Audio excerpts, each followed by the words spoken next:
أشهد أن لا إله إلا الله وحده لا شريك له وأشهد أن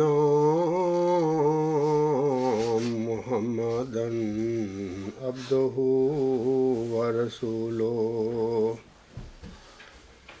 أما بعد فأعوذ بالله من الشيطان الرجيم بسم الله الرحمن الرحيم الحمد لله رب العالمين الرحمن الرحيم مالك يوم الدين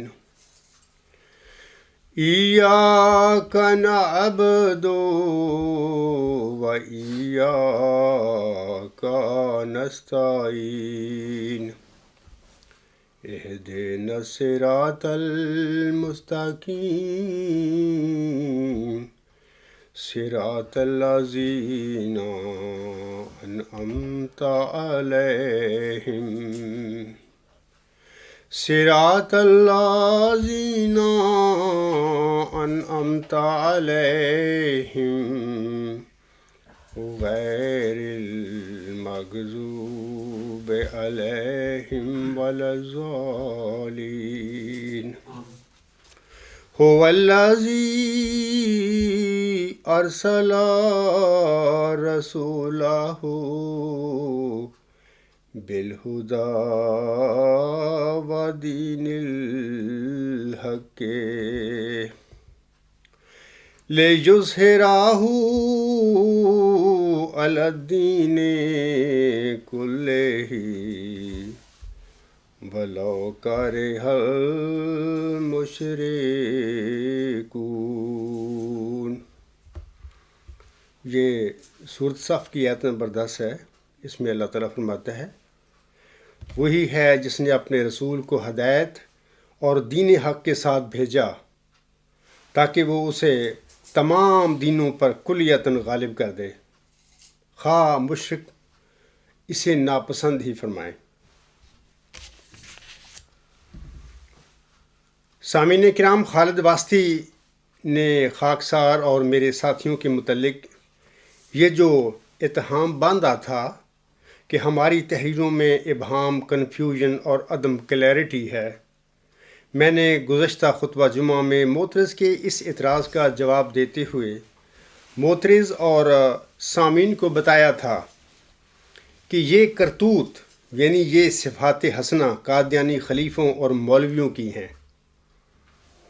آج میں انشاءاللہ تعالی معترض کی ایک اور ای میل میں اٹھائے گئے کچھ بے بنیاد اور بے سروپا اعتراضوں کا جواب دوں گا۔ وما توفیقی الا باللہ العلی العظیم۔ جناب معترض صاحب اپنی 3 مارچ 2015 کی ای میل میں خاکسار کے حوالہ سے مدہوشی میں لکھتے ہیں، اس وقت جتنے مامورین موجود ہیں میں نے سب سے زیادہ جنبا صاحب کی تحریرات کا مطالعہ کیا ہے۔ کم از کم ان کی حد تک میں اصلاح کی گنجائش بلکہ اشد ضرورت محسوس کرتا ہوں۔ جنبا صاحب کی تمباکو نوشی کے حوالے سے حضرت اسد شاہ صاحب کو جواز یا عدم جواز کا فیصلہ کرنا چاہیے، یہ ان کا اسٹیٹمنٹ ہے، ایک بیان ہے۔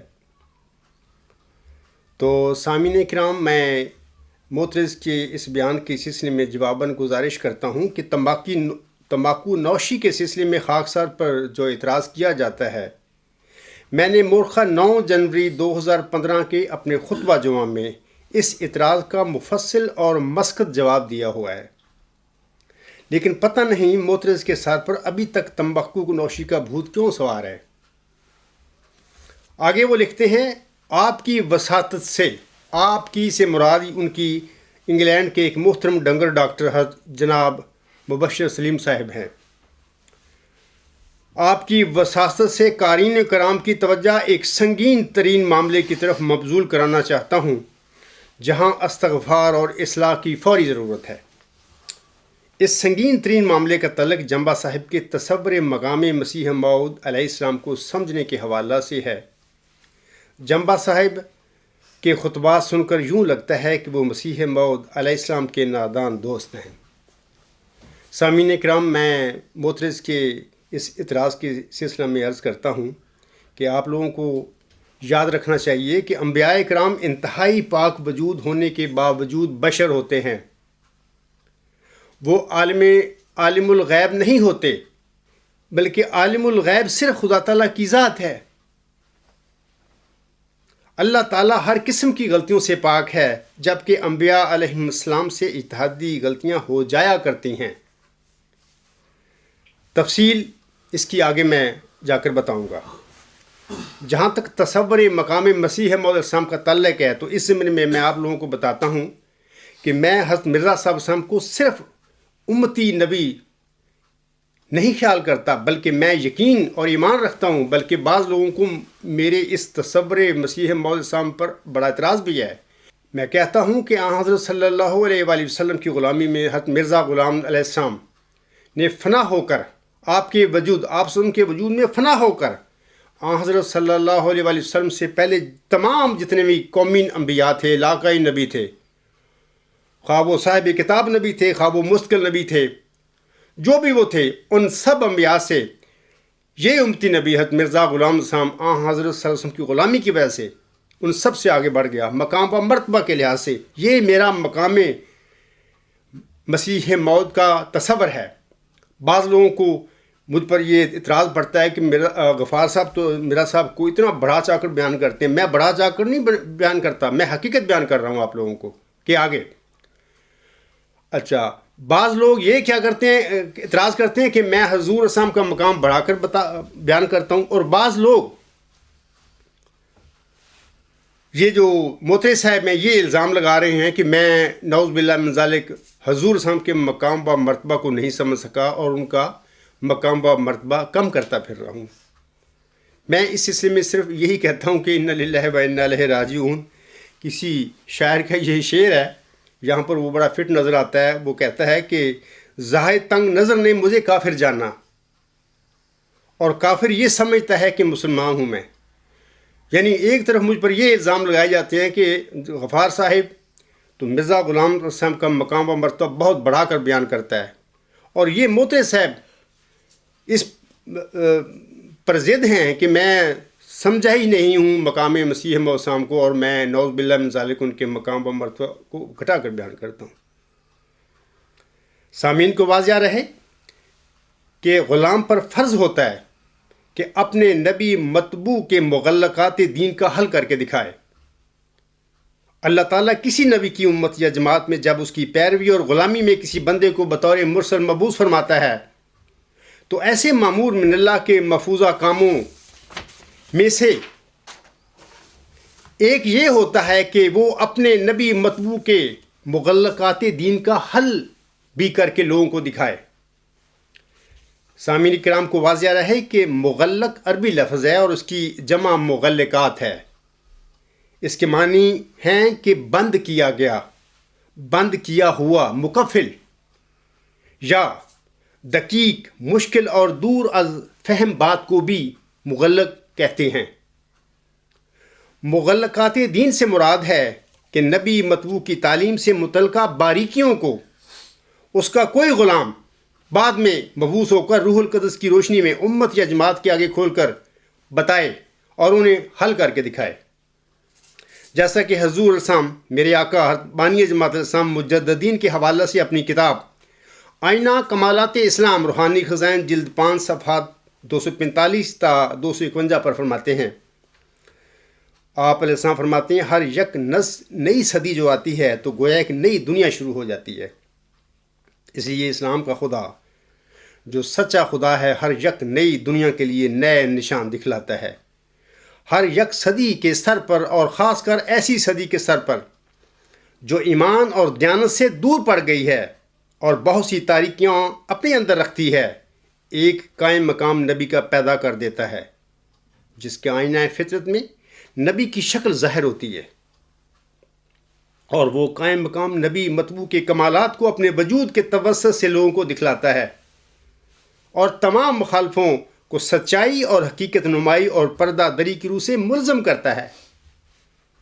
سچائی کی روح سے اس طرح کہ وہ سچے نبی پر ایمان نہ لائے، بس وہ دکھلاتا ہے کہ وہ نبی سچا تھا اور اس کی سچائی پر آسمانی نشان یہ ہیں، اور حقیقت نمائی کی روح سے اس طرح کہ وہ اس نبی مطبوع کے تمام مغلقات دین کا حل کر کے دکھلا دیتا ہے اور تمام شبہات اور اعتراضات کا استحصال کر دیتا ہے، اور پردہ دری کی روح سے اس طرح کہ وہ مخالفوں کے تمام پردے پھاڑ دیتا ہے اور دنیا کو دکھلا دیتا ہے کہ وہ کیسے بے وقوف اور معارف دین کو نہ سمجھنے والے اور غفلت اور جہالت اور تاریکی میں گرنے والے اور جناب الہی سے دور و مجہور ہیں۔ اس کمال کا آدمی ہمیشہ مکالمہ الہیہ کا خلط پا کر آتا ہے اور ذکی اور مبارک اور مستجاب الدعوات ہوتا ہے۔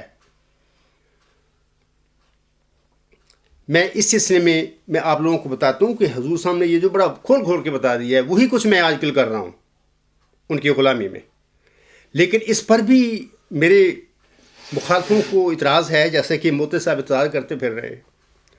اس قسم کے ہی اعتراضات حضرت مسیح عیسیٰ ابن مریم علیہ السلام پر یہودیوں نے لگائے تھے کہ وہ توریت کی عبارتوں کو بگاڑتا پھر رہا ہے، یعنی بدلا کے پیش کرتا ہے، میں کمی بیشی کرتا ہے یا بگاڑتا ہے۔ ایسی ہی جو الزام ہیں مرزا صاحب کے مقام و مرتبہ کی سلسلے میں یہ معترض اپنی لا علمی میں مجھ پر لگاتا پھر رہا ہے، اور بھی بہت سارے قادیانی ایسے ہوں گے جن کے ذہن میں یہ اس قسم کا اعتراض ہوں گے، جبکہ حقیقت یہ ہے کہ میں حضور صاحب کی غلامی میں روح القدس پا کر، یہ سارا کچھ بھی حضور صاحب کی ہی عطا ہے، ان کی دعا کا نتیجے کی وجہ سے ہوا ہے، میں تمام مخالفوں کو سچائی اور حقیقت نمائی اور پردہ دری کی روح سے ملزم کرتا پھر رہا ہوں اور ان کے پردے پھاڑتا پھر رہا ہوں۔ آگے وہ لکھتے ہیں، یعنی معترض صاحب، آپ انگنت مرتبہ فرما چکے ہیں کہ حضرت مسیح موعود علیہ السلام تمام عمر نہیں سمجھ سکے کہ ان کے فلاں الہام کا مطلب کیا تھا۔ معترض کے اس اعتراض کے سلسلے میں سامعین کرام گزارش ہے کہ آپ کو واضح رہے کہ اس میں کیا شک ہے کہ بعض اوقات بعض پیشگوئیوں کو اللہ تعالیٰ اپنے نبیوں پر نہیں کھولتا اور انہیں منجمل رکھنا چاہتا ہے۔ جس حد تک انسانی فہم و فراست کا تعلق ہے، اس سے کام لیتے ہوئے ملہم یعنی انبیاء کرام کسی پیشگوئی کے بارے میں اپنی رائے ظاہر کر دیتے ہیں، اور بسا اوقات ایسا بھی ہو جاتا ہے کہ ان کی جو رائے ہوتی ہے وہ بعض اوقات اجتہادی غلطی کے رنگ میں ظاہر ہو جاتی ہے۔ مثال کے طور پر حضور صلی اللہ علیہ وآلہ وسلم کے حوالہ سے حضرت احمد علیہ السلام اپنی کتاب ازالہ اوہام روحانی خزائن جلد 3 صفحہ 473 پر فرماتے ہیں، غلطی کا احتمال صرف ایسی پیشگوئیوں میں ہوتا ہے جن کو اللہ تعالیٰ خود اپنی کسی مصلحت کی وجہ سے مبہم اور مجمل رکھنا چاہتا ہے، اور مسائل دنیا سے ان کا کچھ علاقہ نہیں ہوتا۔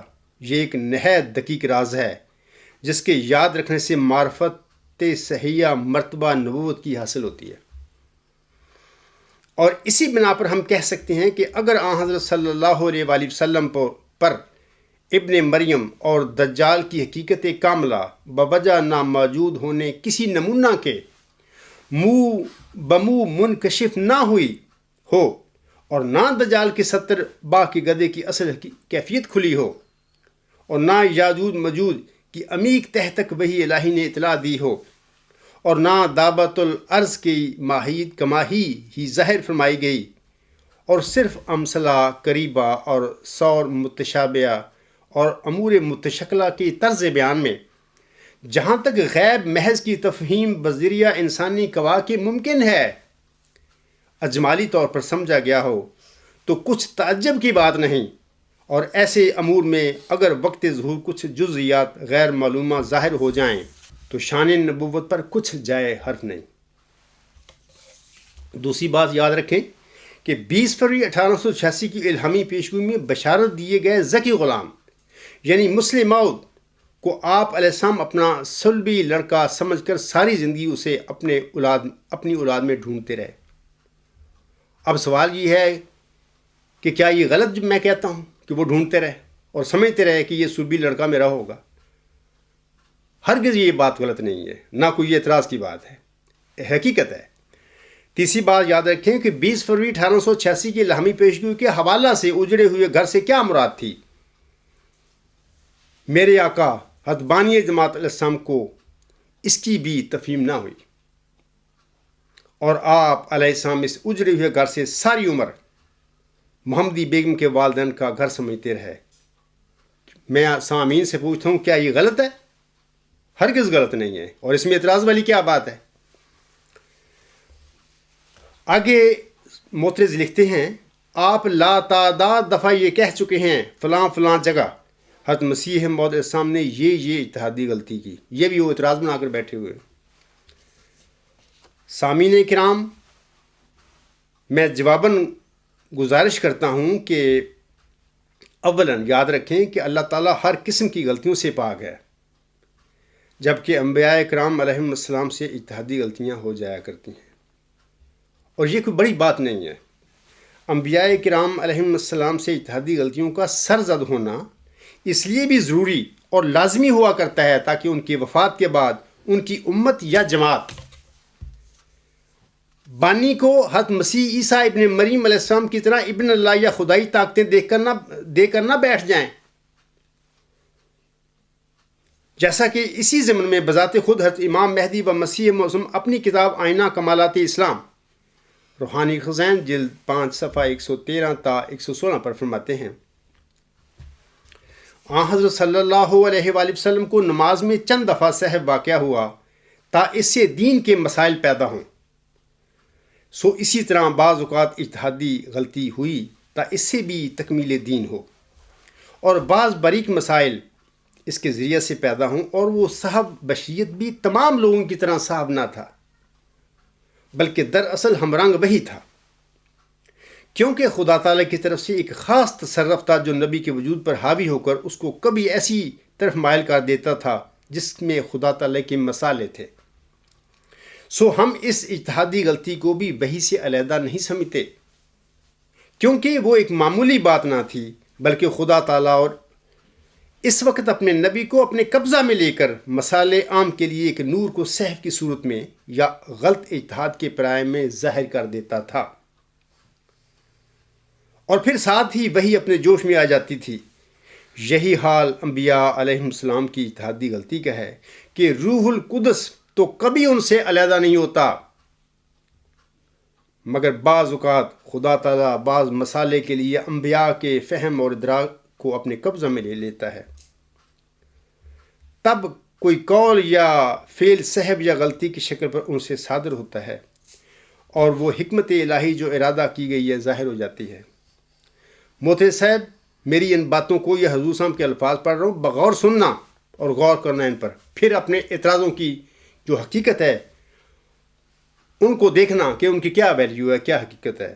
آگے حضور صاحب فرماتی ہیں، پس جس حالت میں ہمارے سید و مولا آن حضرت صلی اللہ علیہ وآلہ وسلم کے 10 لاکھ کے قریب قول و فعل میں سراسر خدائی کا ہی جلوہ نظر آتا ہے، اور ہر بات میں، حرکات میں، سکنات میں، اقوال میں، افعال میں روح القدس کے چمکتے ہوئے انوار نظر آتے ہیں، تو پھر اگر ایک آدھ بات میں بشریت کی بھی بو آوے تو اس سے کیا نقصان؟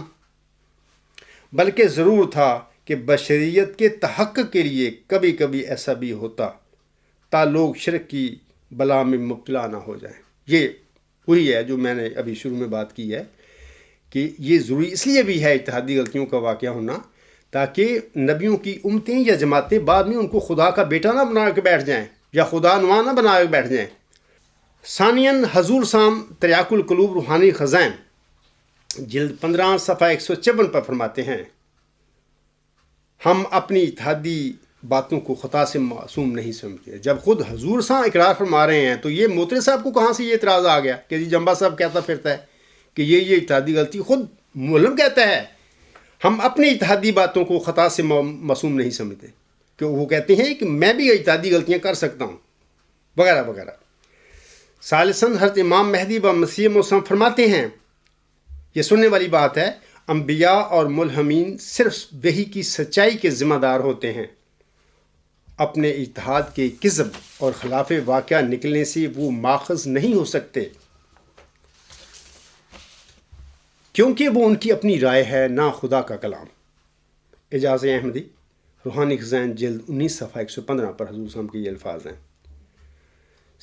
رابعاً حضرت صلی اللہ علیہ وآلہ وسلم سامعین کرام فرماتے ہیں، یہ جو حوالہ میں پڑھوں گا یہ احمدیہ پاکٹ بک صفحہ 507 پر ہے۔ یہ الفاظ ہیں، حضور صلی اللہ علیہ وآلہ وسلم کے حوالہ سے لکھا گیا ہے کہ یعنی جو بات حضور صلی اللہ علیہ وسلم فرماتے ہیں، یعنی جو بات میں اللہ تعالیٰ کی طرف سے کہوں وہ حق ہے، مگر جو اس کی تشریح میں اپنی طرف سے کروں اس کے متعلق یاد رکھو کہ میں انسان ہوں۔ یہ محمد عربی، احمد مجتبیٰ، محمد مصطفیٰ وسلم کے الفاظ ہیں۔ محترم صاحب ان پر غور کرنا۔ اس کے متعلق یاد رکھو کہ میں انسان ہوں، کبھی میرا خیال درست ہوگا اور کبھی نادرست۔ اس طرح لکھا ہے، ان النبی صلی اللہ علیہ وسلم قد یجتہد فیکون خطأ، کہ حضرت صلی اللہ علیہ وآلہ وسلم کئی دفعہ اپنی وحی کی تعبیر یا تشریح اپنی طرف سے فرماتے تھے تو بعض دفعہ غلط بھی ہوتی تھی۔ تو پھر سامعین کرام، حضرت مرزا صاحب اسلام سے اجتہادی غلطی کیوں نہیں ہو سکتی تھی؟ جب محمد عربی وسلم یہ فرما رہے ہیں کہ مجھ سے بھی اجتہادی غلطی ہوتی ہے جب میں اپنی وحی کی میں کسی پیش گوئی کے یا کسی واقعے کے بارے میں اجتہادی بات کرتا ہوں، وہ غلطی مجھ سے غلطی ہو سکتی ہے۔ تو مرزا صاحب اسلام تو آپ صلی اللہ علیہ وسلم کے غلام تھے، تو پھر آپ صلی اللہ علیہ وسلم کے غلام سے اجتہادی غلطی کیوں نہیں ہو سکتی؟ اور اگر میں نے حضور صاحب کی اجتہادی غلطیوں کی نشاندہی کی ہے تو اس میں حیرانی اور گناہ کی کیا بات ہے؟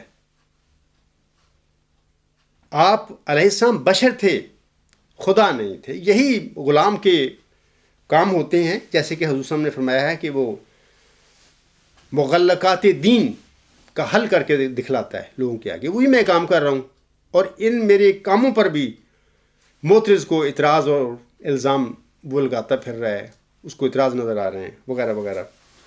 آگے معترض صاحب لکھتے ہیں، آپ نے بارہا یہ دعویٰ کیا کہ حضرت مسیح موعود علیہ السلام اپنی کسی پیش گوئی کے متعلق جس طرح سمجھتے تھے کہ پوری ہوگی، اس طرح پوری نہیں ہوئی۔ سامعین کرام، جواباً گزارش ہے کہ کیا ذکی غلام یعنی مسیح موعود کی الہامی پیش گوئی اور اجرے ہوئے گھر سے متعلقہ الہامی پیش گوئی دونوں پوری ہوئی ہیں؟ آپ مجھے بتائیں، کیا دونوں پوری ہوئی ہیں؟ کیا محمدی بیگم کے والدین کا گھر تھا وہ اجرا ہوا گھر؟ کیا محمدی بیگم حضور صاحب کے عقد میں آئی تھی؟ کیا وہ موعود ذکی غلام محمدی بیگم کے بدن سے پیدا ہوا؟ وغیرہ وغیرہ۔ اور دوسرا یہ کہ وہ ذکی غلام کیا یعنی مسیح موعود کیا حضور صاحب کے گھر میں بطور سلبی بیٹا لڑکا پیدا ہوا ہے؟ اگر ہوا ہے تو وہ مجھے دکھائیں، کون ہے وہ؟ اس موعود ذکی غلام نے وہ مسیح مبارک احمد ہے، 14 جون 1899 کے بعد، یعنی مبارک احمد کی پیدائش کے بعد، حتیٰ کہ 6-7 نومبر 1907 کے بعد، یعنی آخری الہام جو اس کی بشارت کا ہے کہ بعد جماعت احمدیہ میں پیدا ہونا ہے۔ کیا کوئی بندہ دکھا سکتا ہے مجھے کسی ایسے انسان کو جو ان تاریخوں کے بعد جماعت احمدیہ میں پیدا ہوا ہو اور پھر اس نے اللہ تعالیٰ سے روح القدس پا کر جماعت احمدیہ میں کھڑا ہو کر دعویٰ کیا ہو کہ میں وہ موعود ذکی غلام ہوں جس کی خدا تعالیٰ نے محمدی مریم کو 20 فروری 1886 کی الہامی پیشگوئی میں خبر دی تھی؟ تمہیں اس عاجز کے علاوہ کوئی وجود نہیں ایسا ملے گا۔ آگے معترض لکھتے ہیں، آپ متعدد بار کہہ چکے ہیں کہ جس بیٹے کو حضرت مسیح موعود علیہ السلام اپنا جسمانی فرزند سمجھتے رہے تھے وہ اصل میں آپ کا روحانی فرزند تھا۔ سامعین کرام، میں اب بھی یہی کہتا ہوں آپ لوگوں کو، میں عرصہ 23 سال سے قادیانی خلیفوں اور مولویوں سے پوچھ رہا ہوں کہ کیا موعود ذکی غلام حضور صاحب کے گھر میں پیدا ہوا؟ ہرگز پیدا نہیں ہوا۔ اس نے مبارک احمد کے بعد، یعنی بلکہ 6-7 نومبر 1907 کے بعد حضرت مرزا غلام علیہ السلام کی جسمانی نسل میں یا آپ علیہ السلام کی جماعت میں، آپ کی روحانی نسل میں اس ذکی غلام نے پیدا ہونا ہے۔ حضرت مرزا صاحب اسلام ایک عظیم امتی نبی تھے، بلکہ میں تو کہتا ہوں، جیسے میں نے پہلے ہی بھی بیان کر چکا ہوں، وہ اپنے آقا آن حضرت صلی اللہ علیہ وآلہ وسلم سے پہلے تمام قومی نبیوں سے بڑھ کر تھے، لیکن اس سب کے باوجود آپ علیہ السلام ایک بشر تھے اور اجتہادی غلطیوں سے بالا نہیں تھے۔ میرا یہ ایمان اور یقین ہے۔ اگر تم میں سے سب سمجھتا ہے یا جیسے اور لوگ قادیانی سمجھتے ہیں کہ میرا صاحب سے کوئی اجتہادی غلطی نہیں ہو سکتی، یہ تمہارا نعوذ باللہ من ذالک غلط ایک جھوٹا عقیدہ ہے، ہو سکتی ہے۔ آگے معترض لکھتے ہیں، آپ نے یہ کہتے ہوئے ہچکچاہٹ محسوس نہیں کی کہ اگر حضرت مسیح موعود السلام کو ایک رات میں عربی کے 40,000 مادے سکھائے گئے تھے تو کیا ہوا؟ میں جس زمانے میں مبعوث ہوا ہوں اس زمانے میں عربی مادوں کو جاننے کی ضرورت ہی نہیں۔ سامعین کرام، جواباً گزارش ہے کہ یہ جو میں کہتا ہوں یہی کلیتاً سچ ہے۔ اللہ تعالیٰ کو معلوم تھا کہ 1 صدی قبل آن حضرت صلی اللہ علیہ وآلہ وسلم کے موعود غلام حضرت امام مہدی و مسیح موعود السلام کو عربی دانوں سے مقابلہ کی ضرورت پڑنی تھی، لہٰذا اللہ تعالیٰ نے اس ضرورت کے تحت آپ علیہ السلام کو ایک رات میں 40,000 مادے سکھا دیے۔ 15ویں صدی ہجری کے سر پر موعود ذکی غلام مسلم موعود اور موعود مسیح عیسیٰ ابن مریم کو چونکہ دنیا کے دانشوروں، فلسفیوں اور سائنسی ماہرین کے مقابلے کی ضرورت پڑنے والی تھی، لہٰذا اللہ تعالیٰ نے 15ویں صدی ہجری کے سر پر ظاہر ہونے والے موعود ذکی غلام کو ایک عظیم اور مبارک سجدہ میں چند مقبول الہامی دعائیں پڑھنے کے نتیجے میں اسے ایک الہی نظریہ، ایک اعلیٰ انتہائی ہماگیر نظریہ یا النظریات ورچوئس گاڈ کے الہام کے ساتھ علم و معرفت میں کمال بخشا ہے۔ یہ مبارک اور مقبول الہامی دعائیں سامعین کرام اس طرح ہیں: رب زدنی علما، اے میرے رب مجھے میرے علم میں زیادتی عطا فرما۔ رب علمنی ما ہوا خیر عندک، اے میرے رب مجھے وہ کچھ سکھلا جو تیرے نزدیک میرے لیے بہتر ہے۔ رب ارنی انوارک الکلیات، اے میرے رب مجھے اپنے وہ تمام انوار دکھلا جو محیط کل ہیں۔ رب ارنی حقائق الاشیاء، اے میرے رب مجھے اشیاء کے حقائق دکھلا۔ سامعین کرام، یہ جو دونوں دعائیں ہیں بطور خاص علم و معرفت کے سلسلے میں ہیں۔ ان دعاؤں میں بطور خاص اللہ تعالیٰ سے اس کے علم اور عرفان کی درخواست اور بھیک مانگی گئی ہے، یعنی دونوں دعائیں جو ابھی میں نے پڑھی ہیں۔ یہ جو آخری دعا میں نے پڑھی تھی سجدہ میں، اے ازلی ابدی خدا مجھے زندگی کا شربت پلا، یہ حضور صاحب کی الہامی اور مقبول دعائیں ہیں، اور اللہ تعالیٰ نے مجھے بتایا ہے کہ یہ جو دعا ہے، اے ازلی ابدی خدا مجھے زندگی کا شربت پلا، اس کو دوسرے لفظوں میں اس طرح بھی پڑھ سکتے ہیں کہ اے ازلی ابدی خدا مجھے یحییٰ بنا دے۔ مجھے زندگی کا شربت پلانے سے مراد یہی ہے کہ مجھے یحییٰ بنا دے، ہمیشہ ہمیش کے لیے مجھے روحانی زندگی بخش دے۔ اگر میرے علم و معرفت میں کمال حاصل کرنے کے دعویٰ میں سامعین کرام کسی کو شک ہو تو وہ میدان میں آ کر اپنا شک دور کر لے۔ ویسے جناب خلیفہ رابع صاحب آپ کو جماعت احمدیہ میں آئندہ برپا ہونے والے اس معجزہ کی اس طرح خبر دے کر گئے ہیں: یہ دعا ہی کا تھا معجزہ کے عصا، ساحروں کے مقابل بنا اژدہا، آج بھی دیکھنا مرد حق کی دعا، سحر کی ناگنوں کو نگل جائے گی۔ میں سامعین کرام سے کہتا ہوں کہ 15ویں صدی ہجری میں جہاد بالعلم ہوگا،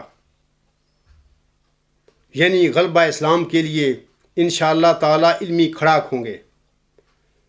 میں اپنے قادیانی بھائیوں سے کہتا ہوں کہ آپ 40,000 مادوں اور تفسیر کبیر کے خبط اور مغالطے سے باہر آؤ۔ آج 15ویں صدی ہجری میں دنیا نظریاتی دور میں داخل ہو چکی ہے۔ آج نظریاتی جنگ ہوگی، اور جس دین اور جس الہی کتاب کا نظریہ غالب آئے گا وہی دین سچا قرار بھی پائے گا اور وہی غالب بھی آئے گا انشاءاللہ تعالی۔ میں آپ لوگوں کی بدقسمتی پہ بعض وقت روتا ہوں کہ اللہ تعالیٰ نے اس عاجز کو حضرت مرزا صاحب کی دعا کی قبولیت کے نتیجے میں وہ اعلیٰ انتہائی ہماگیر نظریہ بخشا، ورچوئس گاڈ، اور آپ لوگ اس نظریے کے ساتھ تو میرے ساتھ کیا کرتے پھر رہے ہو؟ 23 سال سے کر رہے ہو۔ تمہارے کہاں خلیفے بنائے ہوئے ہیں خدا کے؟ اگر یہ لوگ خدا کے بنائے ہوئے ہوتے اور ان میں تقویٰ ہوتا، ان میں عرفان ہوتا اس کا، مذہب کا، تو ان کے یہ رویے جو میرے ساتھ ہیں یہ کبھی نہ ہوتے۔ یہ تمہاری لوگوں کی بدبختی کی انتہا ہے کہ تم میں اللہ تعالیٰ کے ایک نور ظاہر ہوا ہے اور تم اس پر آئے دن اعتراضات کی بوچھار کرتے پھر رہے ہو۔ آگے معترض لکھتے ہیں، جنبا صاحب کے اوپر اگر بد زبانی کرنے کا الزام لگا تو انہوں نے اس تیر کے سامنے حضرت مسیح موعود علیہ السلام کو کھڑا کر دیا اور یسوع مسیح کے متعلق کہے گئے الفاظ کی تشریح جنبا صاحب نے یہ بیان کی کہ یہ الفاظ دراصل حضرت عیسیٰ علیہ السلام کے متعلق ہی استعمال کیے گئے تھے۔ اس علوم ظاہری و باطنی سے پر کیے جانے والے سخت ذہین و فہیم انسان نے ذکی غلام ہونے کا ایسا حق ادا کیا کہ ہوئے تم دوست جس کے دشمن اس کا آسماں کیوں ہو۔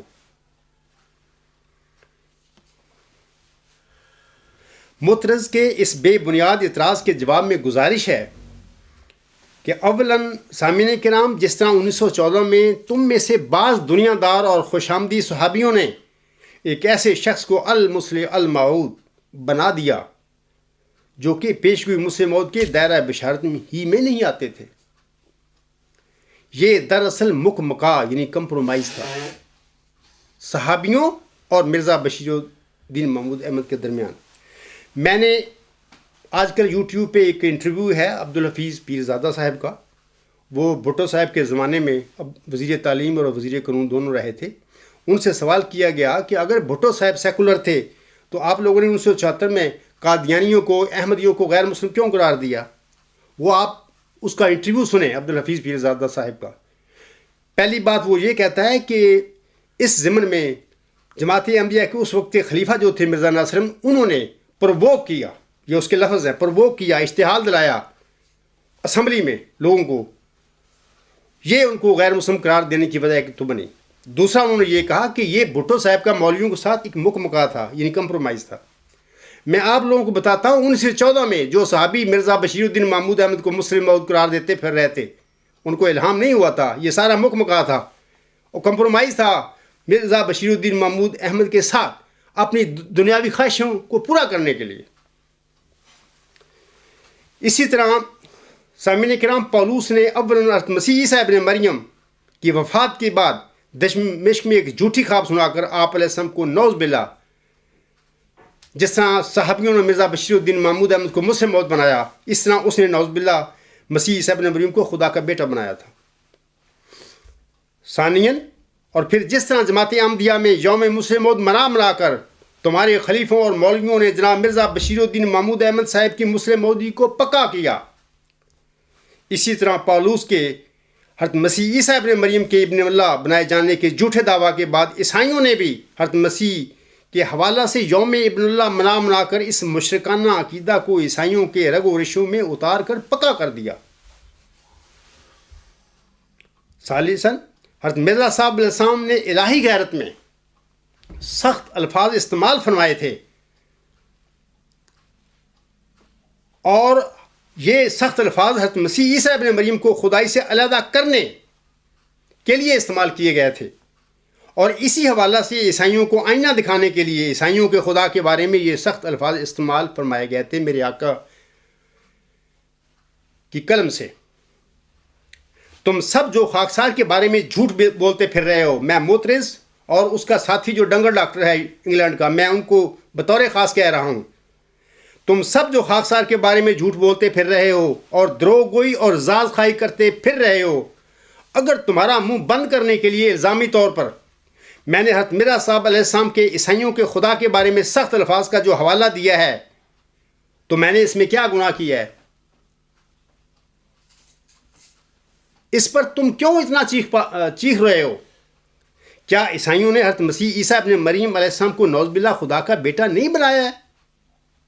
اور کیا اسی کے متعلق حضور سامنے سخت الفاظ نہیں لکھے تھے؟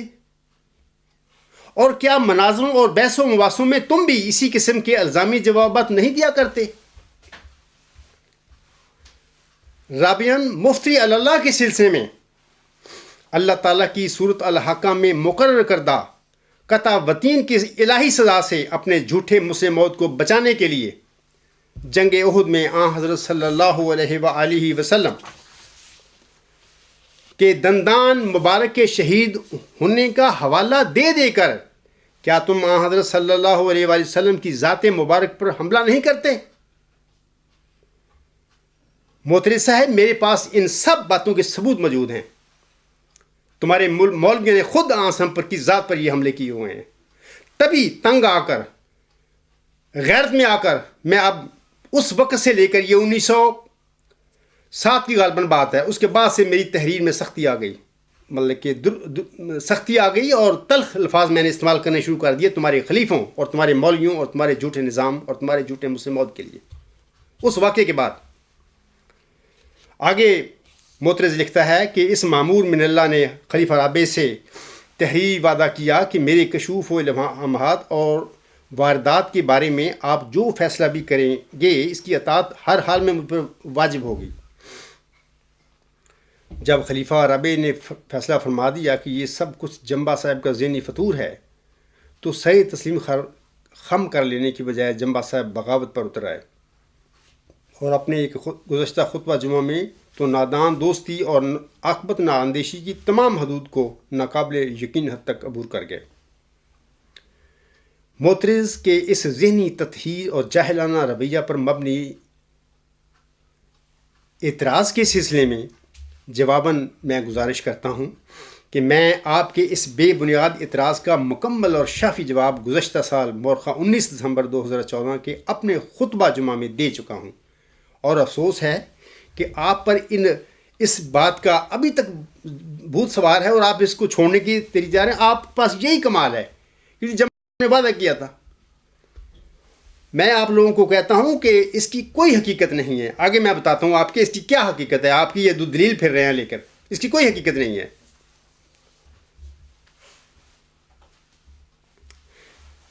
مرزا بشیر الدین محمود احمد، یاد رکھیں، مرزا بشیر الدین محمود احمد اینڈ کمپنی، جن میں خلیفہ رابع صاحب بھی شامل تھے، یہ سارے لوگ اللہ تعالیٰ کے باغی، کیا باغی نہیں ہیں؟ اور اللہ تعالیٰ کے باغیوں کے آگے بغاوت کرنا نہ صرف کوئی جرم نہیں بلکہ عین کار ثواب ہے۔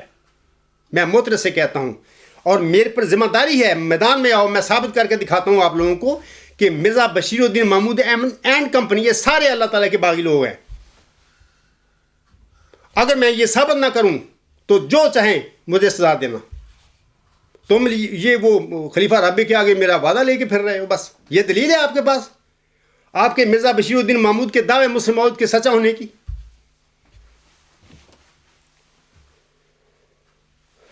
کس طرح باغی ہیں؟ میں صرف 2 مثالیں دے دیتا ہوں۔ سب سے پہلے خلیفۃ المسیح اول رضی اللہ تعالیٰ عنہ کی وفات کے موقع پر جناب مرزا بشیر الدین محمود احمد نے صدر انجمن احمدیہ، جو کہ ان کے باپ نے حضرت مرزا غلام السلام نے بنائی تھی، آئندہ کام چلانے کے لیے جماعت احمدیہ کا، ان کو کیوں رد کیا؟ ان کے قواعد جو زوائد حضور صاحب نے بنائے تھے، کیوں ان کو رد کر کے وہ خلافت کی گدی پر بیٹھا قبضہ کر کے؟ نمبر 1 یہ بغاوت تھی۔ یہ بغاوت نہ صرف ان کے باپ انہوں نے اپنے باپ کی محمد صلی اللہ علیہ وسلم کی اور اللہ تعالیٰ کی بھی بغاوت کی۔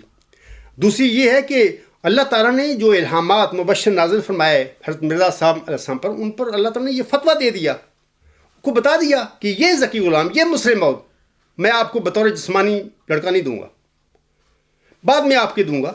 یہ آپ کی نسل میں سے بھی ہو سکتا ہے، یہ آپ کے ماننے والوں میں سے ہی ہو سکتا ہے۔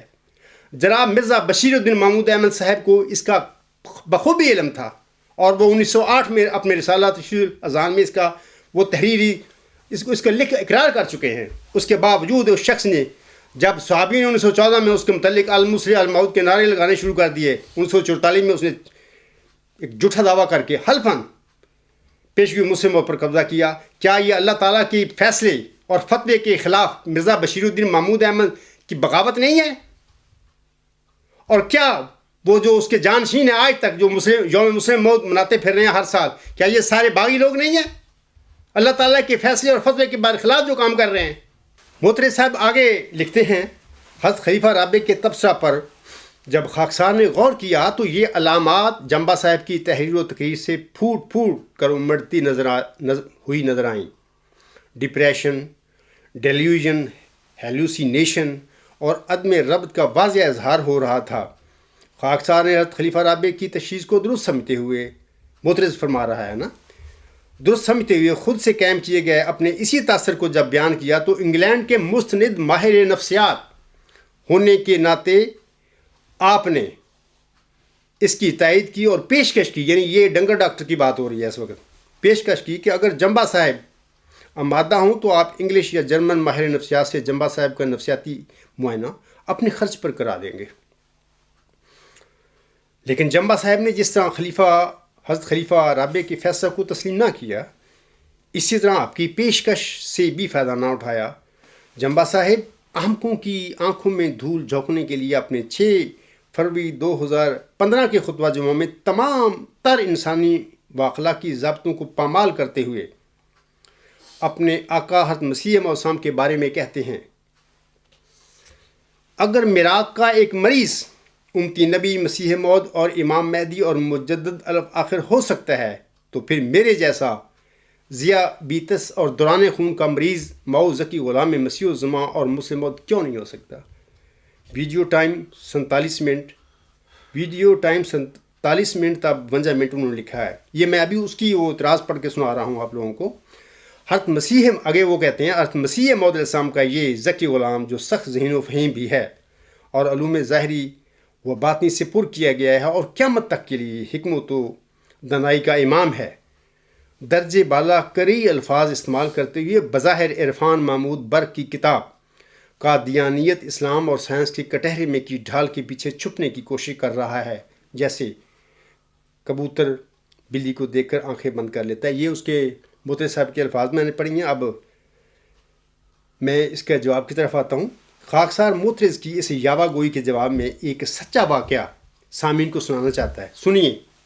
میں نہیں چاہتا ان باتوں کو خطبہ میں یا میں تقریروں میں بیان کروں، لیکن چونکہ میں مجبور ہو گیا ہوں ان لوگوں کی یاوہ گوئی سے اور جھوٹے الزاموں سے۔ یہ 1984 کی غالباً بات ہے۔ میرے ایک دوست تھے وہاں پہ ربوہ میں، بڑے اچھے تھے، ذہین تھے، غریب تھے۔ غریب ہونا تو کوئی جرم نہیں ہے۔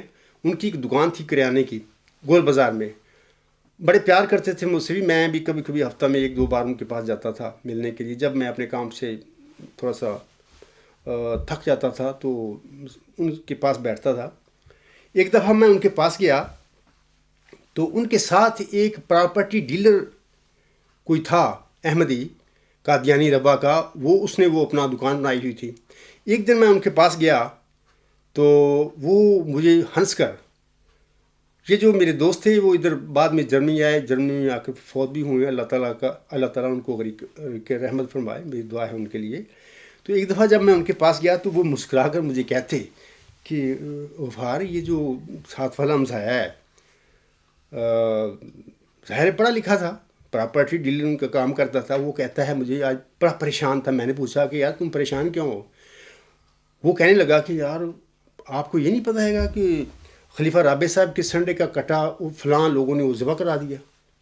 یعنی اس کو اتنا غم لگ گیا اس بات کا کہ خلیفہ رابع صاحب کے سنڈے کا کٹا جن کا تھا انہوں نے ذبح کرنے کے لیے کسائی کو دے دیا۔ تو وہ میرا دوست کہتا ہے، میں نے اس کو سمجھایا کہ یار وہ ایک کٹا اس کٹا، وہ کسی خلیفہ کے سنڈے کا ہو یا کسی اور کے سنڈے کا کٹا ہو، وہ تو کہ جانور ہے، تو کیوں اتنا غم لے کر بیٹھا ہوا ہے؟ یہ میں سچا واقعہ آپ لوگوں کو بتا رہا ہوں۔ محترم صاحب، برین واشنگ کے ساتھ تمہاری ذہنی ساخت اس طرح بن چکی ہے یا بنا دی گئی ہے کہ اب تم خلیفوں کے سنڈوں کے کٹوں کو بھی ذبح کرنے کے لیے تیار نہیں ہو۔ اب تم ایسے قابل رحم پڑھے لکھے ان پڑھوں کو میرے ایسا مئو ذکی غلام اور مسلم موعود ڈپریشن، ڈیلیوژن، ہیلوسینیشن کی حالت میں ہی دکھائی دے گا۔ تم سب بشمول انگلینڈ کا ڈنگر ڈاکٹر اسی قبیل کے شاہ دولہ کے چوہے ہو اور جہالت کے گندے تالاب میں ڈبکیاں کھاتے پھر رہے ہو۔ اب میں تمہاری اس حالت پر بقول غالب نوحہ نہ کروں تو اور کیا کروں؟ وہ بیچارہ پتنی کس حال میں تھا غالب صاحب، وہ کہتے ہیں، حیران ہوں دل کو روؤں کہ پیٹوں جگر کو میں، مقدور ہو تو ساتھ رکھوں نوحہ گر کو میں۔ او خلیفوں کے سنڈوں کے کٹوں پر رونے والو، میں بھی تم پر میں کیا کروں؟ نوحہ نہ کروں تو اور کیا کروں؟ اللہ تم پر رحم کرے۔ آپ ایسے لوگوں کے متعلق حضرت میرا صاحب فرماتے ہیں، کیڑا جو دب رہا ہے گوبر کی تہ کے نیچے، اس کے گماں میں اس کا عرض و سما یہی ہے۔ واسطی صاحب، دانشور تم بنے پھرتے ہو، جس گندے چھپڑ میں تم ڈبکیاں کھاتے پھر رہے ہو، تمہارا عرض و سما یہی ہے۔ آپ بتائیں میں کوئی جھوٹ بولیا؟ عرفان محمود برق آپ کی جماعت قادیان کا ہی ایک بگوڑا ہے۔ تم میں اور عرفان محمود برق میں صرف اتنا فرق ہے کہ وہ حضرت مرزا صاحب السلام کا اعلانیہ مرتد اور مخالف ہے۔ حضرت مرزا صاحب السلام کے حوالے سے تم بھی وہی کچھ ہو، لیکن در پردہ مخفی اور چھپے ہوئے مرتد ہو۔ حضرت خلیفۃ المسیح اول رضی اللہ تعالیٰ عنہ کی وفات کے موقع پر مرزا محمود احمد صاحب نے اپنے باپ کی بنائی ہوئی صدر انجمن احمدیہ پر حملہ کر کے کیا ارتداد اختیار نہیں کیا تھا؟ کیا اس کا جھوٹا دعویٰ مسلم موعود اور اس کے جانشینوں کی جھوٹے دعویٰ مسلم موعود کی پیروی کیا اللہ تعالیٰ کے فرمان اور فیصلہ کے خلاف بغاوت نہیں ہے؟ اور آپ بتائیں مجھے، کیا یہ ارتداد نہیں ہے؟ محترم صاحب بتائیں میں کوئی جھوٹ بولیا؟ عرفان محمود برق مرتد نے اپنی کتاب قادیانیت اسلام اور سائنس کے کٹہرے میں حضرت احمد علیہ السلام کے بارے میں جو گستاخیاں کی ہیں، یہ سب اس کی بدبختیاں ہیں۔ لیکن اس نے اپنی کتاب میں جو بھی بکواس کی ہے، یہ بکواس اس نے حوالے دے دے کر کی ہے۔ لیکن برخلاف عرفان محمود برق کے بغیر ثبوت کے مجھ پر جھوٹے الزام لگا کر کیا تم اس سے بڑھ کر بھی خباستیں نہیں کرتے پھر رہے؟ یہ تمہاری دانشوری ہے جس کا آج کل مظاہرہ ہو رہا ہے ای میل فورم پر۔ آگے میں نے اپنے خطبہ جمعہ مرخہ 6 فروری 2015 میں یہ جو کہا تھا کہ اگر میراق کا ایک مریض امتی نبی مسیح موعود اور امام مہدی اور مجدد الآخر ہو سکتا ہے، تو پھر میرے جیسا ذیابیطس اور دوران خون کا مریض موعود ذکی غلام اور مسلم موعود کیوں نہیں ہو سکتا؟ ویڈیو ٹائم 47 منٹ تا 52 منٹ۔ میں خالد واسطی اور ڈنگر ڈاکٹر مبشر سلیم کی اطلاع کے لیے عرض کرتا ہوں کہ حضرت احمد علیہ السلام، یہ نوٹ کریں، یہ حوالہ میں دے رہا ہوں آپ لوگوں کے آگے، پڑھو۔ رسالہ تشیع الاذہان، جون 1906، جلد نمبر 2، ڈائری حضرت مرزا صاحب و اخبار بدر، جلد 2، نمبر 23، مرخہ 7 جون 1906، صفحہ نمبر 5 پر حضرت بانی جماعت علیہ السلام خود بذات خود فرماتے ہیں، یہ ان کی تحریر ہے۔ آپ علیہ السلام فرماتے ہیں، دیکھو میری بیماری کی نسبت آن حضرت صلی اللہ علیہ وآلہ وسلم نے پیش گوئی کی تھی جو اس طرح وقوع میں آئی ہے۔ آپ نے فرمایا تھا کہ مسیح جب اترے گا تو 2 زرد چادریں اس نے پہنی ہوں گی۔ سو اس طرح مجھ کو 2 بیماریاں ہیں، ایک اوپر کے دھڑ کی یعنی میراق، سن رکھیں یہ حوالہ پڑھیں جا کے، ایک اوپر کے دھڑ کی یعنی میراق اور ایک نیچے کے دھڑ کی کثرت بول۔ خلیفہ اول، آپ سب یقین رکھتے ہیں کہ آپ چوٹی کے حکیم تھے۔ خلیفہ اول صاحب حکیم نور الدین رضی اللہ تعالیٰ عنہ میراق کے حوالے سے لکھتے ہیں، یہ بھی حوالہ ہے، پڑھنا۔ وہ فرماتے ہیں چونکہ مالی خولیہ جنون کا ایک شعبہ ہے اور میراق مولی خولیہ کی ایک شاخ، اور مولی خولیہ میراق کے دماغ کو ایذا پہنچتی ہے، اس لیے میراق کو سر کے امراض میں لکھا ہے۔ بحوالہ بیاض نور الدین جز اول صفحہ 211۔ عزت مآب حضرت خالد واسطی صاحب اور عزت مآب حضرت ڈنگر ڈاکٹر صاحب، حضرت احمد علیہ السلام تو خود میراق کی بیماری کا اقرار فرما رہے ہیں، آپ مجھ پر اعتراض کرتے پھر رہے ہیں۔ آپ جو جھوٹے الزام مجھ پر ڈپریشن، ڈیلیوژن اور ہیلوسینیشن کے لگاتے پھرے، آپ کے پاس کیا ثبوت ہے؟ میں نے تو حضور صاحب کے یہ الفاظ پڑھے ہیں، خلیفہ اول صاحب کے الفاظ پڑھے ہیں، آپ اس پر مرتے پھر رہے ہیں اور چیختے پھر رہے ہیں۔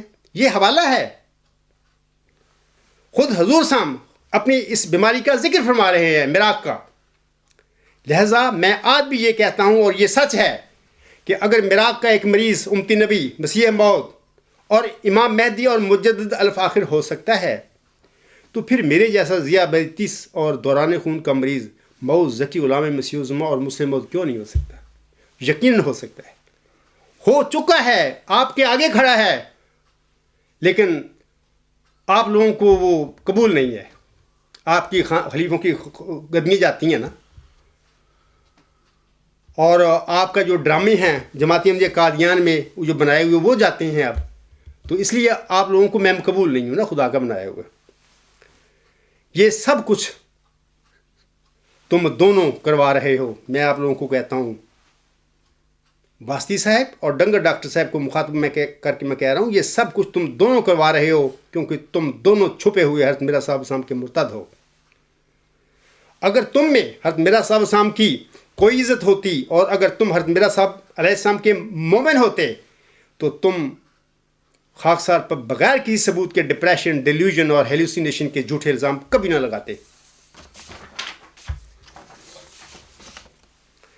اور پھر میں بھی الزامی رنگ میں تم میں سے خبیثوں کے آگے حضرت مرزا صاحب اسلام اور حضرت مولانا نور الدین رضی اللہ تعالیٰ عنہ کے الفاظ پیش نہ کرتا. میں تو الفاظ پیش کیے ہیں نا، میں نے کہ الزام تھوڑا لگایا. یہ سب تمہارا ہی کیا درا ہے. اس دنیا میں بھی اور میدان محشر میں بھی تم دونوں سے اس کے بارے میں ضرور انشاءاللہ تعالیٰ پوچھا جائے گا. آگے معترض لکھتے ہیں، مبشر سلیم صاحب، ہر دانا شخص اس بات کو سمجھ سکتا ہے کہ جمبا صاحب نے جو کچھ کہا ہے دراصل یہ ان کے اپنے دل کی آواز ہے، اور اس سخت ذہین و فہیم شخص کے پاس اس بات کا کوئی معقول جواب نہیں کہ وہ از خود دماغی عوارض کا شکار ہے، اور الہامی پیشگوئیوں کی تمام تعبیرات، تعبیرات اور تشریحات اس کی اسی دماغی ساخت کی اختراع ہیں. اور اپنے وقت کے ایک نامور معالج اور خدا تعالیٰ کے برگزیدہ بندے نے اس کے بارے میں 100% درست تشخیص کی تھی کہ یہ سب کچھ اس کے دماغی فطور کا نتیجہ ہے. جمبا صاحب عقل و فرد سے اس قدر عاری ہیں کہ وہ زید، عمر یا بکر کے مفروضہ طور پر دماغی عارضے کو اپنی دماغی صحت درست ہونے کا ثبوت سمجھتے ہیں. خاکسار اس سے قبل تفصیل عرض کر چکا ہے اگر بالفرض دنیا کے 7 ارب لوگ بھی دماغی عدم توازن کے شکار ثابت ہو جائیں تو یہ اس بات کا ثبوت نہیں کہ جمبا صاحب کسی دماغی عارضے کا شکار نہیں. اس امر کا سرٹیفکیٹ صرف اور صرف مستند ماہرین نفسیات ہی دے سکتے ہیں، جن کے پاس جانے کے لیے جمبا صاحب تیار نہیں ہیں. معترض کے اعتراض کے سلسلے میں سب سے پہلے تو میں یہ کہنا چاہتا ہوں کہ دنیا میں آج تک کوئی ایسا سچا نبی دنیا میں نہیں گزرا جس کو لوگوں نے پاگل، مجنون نہ قرار دیا ہو. میرے علم کے مطابق صرف ایک بندہ ایک ایسے دعویٰ دار گزرا ہے، وہ جناب مرزا بشیر الدین محمود احمد، جس کے متعلق کسی بندے نے اس کو پاگل، مجنون نہیں کہا تھا. یہ سارے سچے نبیوں کو کہا ہے. تبھی اللہ تعالیٰ نے فرمایا، یا حسرتاً علی العباد ما یاتہم من رسول الا کانوا بہ یستہزئون، کہ افسوس بندوں پر کہ جب بھی میرا رسول ان میں آیا ان لوگوں نے ٹھٹھا تمسخر و استہزاء اس کے ساتھ کیا. اب آگے سنیے کہ اولاً میں سامعین کو بتانا چاہتا ہوں کہ کوئی انسان کسی دوسرے انسان کے دلی خیالات کو نہیں جان سکتا. یہ میں اب جواب دے رہا ہوں موتی صاحب کے بیان کا کہ کوئی انسان کسی دوسرے انسان کے دلی خیالات کو نہیں جان سکتا. دلوں کے بھید اللہ تعالیٰ ہی جانتا ہے. معترض صاحب نے بخلاہٹ میں خاکسار کی دلی خیالات پر بھی اب جھوٹے فتوے دینے شروع کر دیے ہیں. اس کا فیصلہ انشاءاللہ تعالیٰ اس دنیا میں بھی اور آخرت میں بھی اللہ تعالیٰ ضرور کرے گا. ثانیاً، جس طرح محمد حسین بٹالوی اینڈ کمپنی نے حضرت مرزا غلام نسم کے بارے میں مالی خلیہ میں مبتلا ہونے کا جھوٹا الزام لگایا تھا، اسی طرح آپ کے نام بر معالج اور آپ کے نام نہاد برگزیدہ خلیفہ نے جلسہ سالانہ جرمنی میں منہائم کے مقام پر غلطی سے خاکسار کے بارے میں بھی دماغی فطور میں مبتلا ہونے کا ایک جھوٹا اور بے بنیاد الزام لگایا تھا. یہ ضرور لگایا تھا، لیکن معترض صاحب یاد رکھنا کہ جب میں نے آپ کے نام بار معالج کے جھوٹے الزام کا اپنے تیسرے خط میں جواب دیا تو پھر وہ بیچارہ ڈائسوں پر کیوں گرتا پھرا اور مرتے دم تک اس کی ٹانگیں کیوں کانپتی رہی تھی. سامعین کرام، میرا الغلام.com پر لیٹرز سیکشن میں تیسرا خط ضرور پڑھیں، جو کہ میں نے یہ جس الزام فطور ذہنی کا اس معترض نے ذکر کیا ہے اس کا میں نے وہ تیسرے خط میں اس کے نام پر جو معالج تھا اس کا میں نے جواب دیا ہوا ہے. ثالثاً، معترض کو واضح رہے کہ اگر الہامی پیشگوئیوں کی تمام تعویلات، تعبیرات اور تشریحات خاکسار کی دماغی ساخت کی اختراع ہیں تو پھر آپ یہ بھی مان لیں کہ 1 صدی قبل حضرت امام مہدی و مسیح موعود السلام نے مسیح عیسیٰ ابن مریم دجال معود، دجال کے گدھے، یاجوج ماجوج اور دعوت الارض کی جو تاویلات، تعبیرات اور تشریحات کی تھیں، تو کیا یہ ساری تاویلات، تعبیرات اور تشریحات بھی حضرت احمد صاحب کی نعوذ باللہ دماغی ساخت کی اختراع تھیں؟ اور اگر نہیں تو پھر میری بھی نہیں ہو سکتی، کیونکہ ہم دونوں کی معلومات کا ایک ہی منبع اور ایک ہی مصدر ہے، یعنی روح القدس۔ محترم صاحب، آپ کا حال تو مرزا غالب جیسا لگ رہا ہے، جیسا کہ وہ فرماتے ہیں، بک رہا ہوں جنون میں کیا کیا کچھ نہ سمجھے خدا کرے کوئی۔ رابعین، جہاں تک خاکسار کے سخت ذہین و فہیم ہونے اور علوم ظاہری و باطنی سے پر کیے ہوئے جاننے کا تعلق ہے، تو میدان میں آ کر اس کا فیصلہ کر لیں۔ اپنے خلیفہ مرزا مسرور احمد صاحب کو پگڑی کے ساتھ لانا میدان میں، انشاءاللہ آپ سب کو نہ صرف سمجھ لگ جائے گی بلکہ قادیانی بھائیوں کو بھی جھوٹے روپ کے درشن ہو جائیں گے۔ چونکہ تم میرے مقابلے کے لیے میدان میں آنے کے لیے تیار نہیں ہو اور نہ ہی کبھی آؤ گے، لہذا خاکسار کے بارے میں تمہاری اس قسم کی بکواس سوائے زاز خائی اور بہودہ گوئی کے اور کچھ نہیں ہے۔ خامساً، جہاں تک ماہرین نفسیات کا تعلق ہے، تو بقول شخص سے یہ میرا کوئی جاننے والا تھا، اس نے میرے ساتھ یہ بات کی، اس کا طب سے تعلق تھا، میڈیکل، وہی ڈاکٹر تھا کوئی، تو اس نے یہ مجھے یہ تاثر دیا۔ ایک دفعہ بیٹھے بیٹھے بات ہوئی، وہ کہنے لگا کہ نفسیات پڑھ کر یہ جو ماہر نفسیات ہوتے ہیں آدھے تو ویسے ہی پاگل ہو جاتے ہیں۔ اس کے لفظ میں آپ لوگوں کے آگے بیان کر رہا ہوں۔ انگلینڈ کے ڈنگر ڈاکٹر کی کیا صورتحال ہے اور وہ پاگل پن کے کس سٹیج پر ہے، اس کا ادراک تو شاید مترس کو ہی ہوگا۔ انہیں میرا مخلصانہ مشورہ ہے کہ وہ اپنی پہلی فرصت میں 2 کام ضرور کریں۔ پہلے نمبر 1 اپنا چیک اپ کروائیں، نمبر 2 اپنی آخری عمر میں بڑھاپے میں اب حضرت احمد علیہ السلام کی شورۂ آفاق کتاب حقیقت الوحی کے بارے میں جانکاری حاصل کریں کہ وہ کیا شے ہے۔ باقی جہاں تک علم و معرفت میں کمال حاصل کرنا اور سخت ذہین و فہیم ہوگا اور علم ظاہری و باطنی سے پر کیا جائے گا، یہ دونوں حضور اسلام کی جو پیشگوئیاں ہیں جس انسان میں بھی پوری ہوں گی، یقیناً خدا تعالیٰ کی طرف سے وہ شخص علم و حکمت کا امام بنایا جائے گا۔ اس کے علاوہ کوئی ہو نہیں سکتا بندہ، کہ یعنی ایک انسان ہو، جیسا کہ حضور فرماتے ہیں کہ میرے فرقہ کے لوگ علم و معرفت میں اس قدر کمال حاصل کریں گے کہ وہ اپنی سچائی کے نور، دلائل اور نشانوں کی روح سے سب کا منہ بند کر دیں گے۔ ایسا منہ بند کرنے والا بندہ علم و معرفت میں، اور دوسرا پیشگوئی مسلم نے اللہ تعالیٰ فرماتا ہے وہ سخت ذہین و فہیم ہوگا اور علوم ظاہری و باطنی سے پر کیا جائے گا۔ ایسا شخص جو ہوگا وہ علم و معرفت میں اللہ تعالیٰ کی طرف سے امام نہیں بنایا گیا ہوگا تو وہ اور کیا ہوگا؟ یقیناً یہ سچی بات ہے۔ انشاءاللہ تعالیٰ جب بھی آپ آئیں گے، میدان میں آئیں گے، تو اس کا میں آپ لوگوں کو ثبوت دوں گا اور آپ کو پتہ لگ چل جائے گا حقیقت کیا ہے۔ باقی محترم سے گزارش ہے کہ آپ اپنی ای میلز میں علم اور اللہ تعالیٰ کی ذات کے بارے میں لکھیں تاکہ آپ کے علم کا لوگوں کو پتہ چل سکے۔ باقی گالی گلوچ اور جمبا صاحب نفسیاتی مریض ہیں وغیرہ وغیرہ کی رٹ لگانے کا آپ کو کوئی فائدہ نہیں ہوگا۔ آخر پہ میں عزیزم محترم محمد ناصر اللہ صاحب کے متعلق کچھ کہنا چاہتا ہوں۔ وہ میرے بڑے مخلص اور پیارے دوست اور بھائی ہیں۔ وہ پیدائشی احمدی نہیں ہیں، بلکہ انہوں نے دعا کے ساتھ، مطالعہ کے ساتھ، مشکلات سے گزر کر احمدیت کی نعمت کو پایا۔ اس لیے ان کے درد میں ہم احمدیوں، میں بھی پیدائشی احمدیوں میں شامل ہوں، ہم پیدائشی احمدیوں سے زیادہ احمدیت اور اسلام کا درد ہے۔ وہ ہم پیدائشی احمدیوں سے زیادہ حضرت مرزا صاحب اسلام اور آن اسلام کا درد رکھتے ہیں۔ وہ کسی کے طرفداری کرنے والے بھی نہیں ہیں، بلکہ حتی المقدور حد تک بڑے انصاف پرور ہیں۔ میری ان سے ملاقات اتفاقاً گزشتہ سال جلسہ پر ہوئی تھی اور میں ان کے دولت خانہ پر بھی حاضر ہوا تھا۔ بڑے محبت کرنے والے اور بڑا ادب کرنے والے وہ انسان ہیں۔ میں ان کے خلوص اور محبت کی قدر کرتا ہوں۔ سامعین کرام، انہیں صرف جماعت احمدیہ میں اس وقت جو جھگڑا ہے اس کے تصفیہ سے دلچسپی ہے وہ بس۔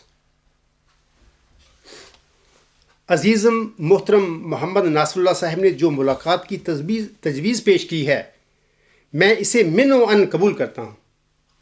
واسطی صاحب، جب چاہیں عزیزم محترم محمد ناصر اللہ صاحب کے ساتھ ملاقات اور شائستہ رنگ میں مدلل گفتگو کرنے کے لیے میرے پاس آئیں۔ اگر واسطی صاحب اپنے ساتھ 2 اور قادیانی چوٹی کے مولوی لانا چاہے تو وہ بے شک اپنے ساتھ لے آئیں، مجھے اس پر کوئی اعتراض نہیں ہوگا۔ اگر آپ میرے گھر میں ٹھہرنا چاہیں تو ایک گھر ہم تمہارے حوالے کر دیں گے اور آپ کی دیکھ بھال اور خدمت اور حفاظت کی ذمہ داری خاکسار کی ہوگی۔ اگر آپ سب میرے گھر کی بجائے کسی ہوٹل میں ٹھہرنا پسند کریں تو میں آپ سب کی رہائش کے لیے ہوٹل کا بندوبست کروں گا۔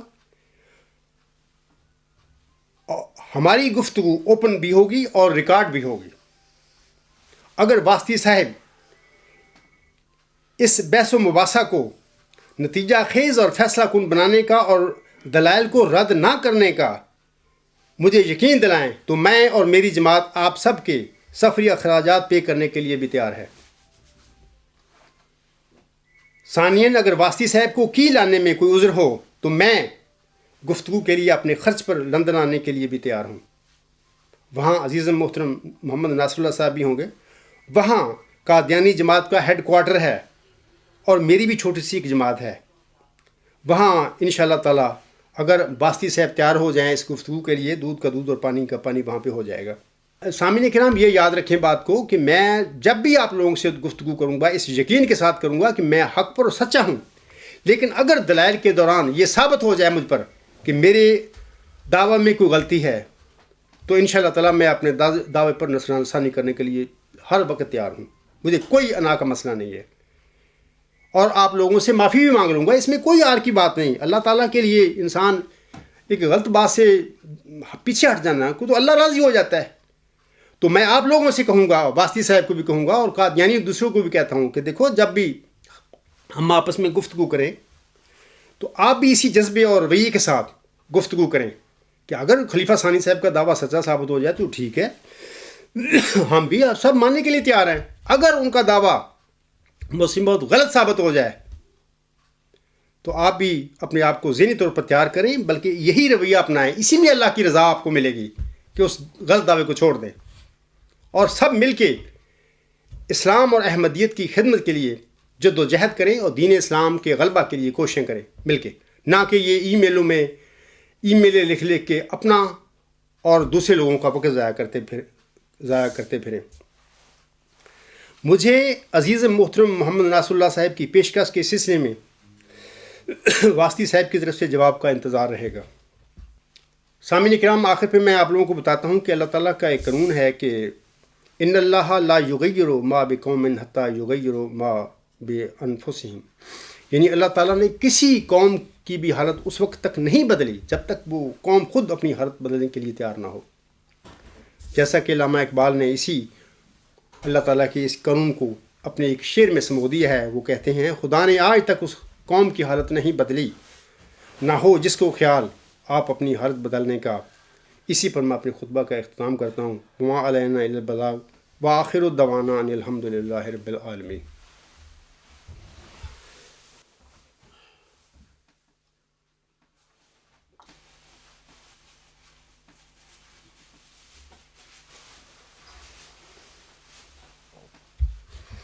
الحمد للہ نحمدہ ونستعینہ ونستغفرہ ونؤمن بہ ونتوکل علیہ ونعوذ باللہ من شرور انفسنا ومن سیئات اعمالنا، من یہدہ اللہ فلا مضل لہ ومن یضللہ فلا ہادی لہ، ونشہد ان لا الہ الا اللہ ونشہد ان محمدا عبدہ ورسولہ۔ عباد اللہ رحمکم اللہ، ان اللہ یأمر بالعدل والإحسان وإیتاء ذی القربى وینہی عن الفحشاء والمنکر والبغی یعظکم لعلکم تذکرون اذکروا اللہ یذکرکم وادعوہ یستجب لکم ولذکر اللہ اکبر